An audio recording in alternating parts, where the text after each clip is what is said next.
नमस्कार मंडळी, चला तर आज बनवणार आहे कांदा पोहे. त्यासाठी लागणारं साहित्य. त्यानंतर आता पोहे धुवून घेऊया.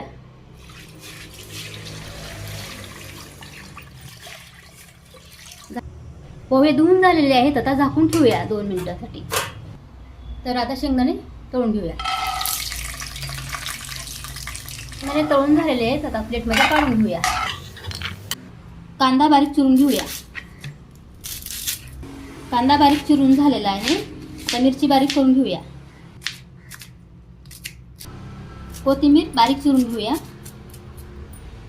मोहरी टाकून घेऊया. नंतर कांदा टाकून घेऊया. व्यवस्थित भाजून घ्यायचा आहे. त्यानंतर कढीपत्ता टाकून घेऊया. त्यानंतर मिरची टाकून घेऊया. कोथिंबीर टाकून घेऊया आणि व्यवस्थित हलवून घ्यायचं आहे. चवीनुसार मीठ, थोडीशी हळद,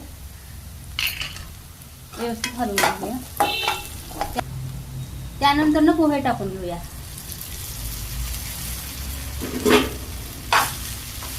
पोहे टाकून झालेले आहेत, आता व्यवस्थित हलवून घ्यायचे आहे. पोहे व्यवस्थित हलवून झालेले आहेत, आता त्याने टाकून घेतलेले आहेत. आता व्यवस्थित हलवून घेऊया. पोहे प्लेटमध्ये काढून घेऊया.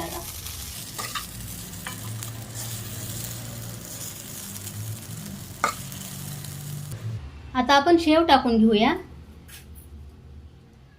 आणि लिंबू आणि मिरची ठेवूया. आणि तयार आहेत आपले कांदा पोहे. व्हिडिओ आवडल्यास लाईक, शेअर, चॅनलला सबस्क्राईब करा. धन्यवाद.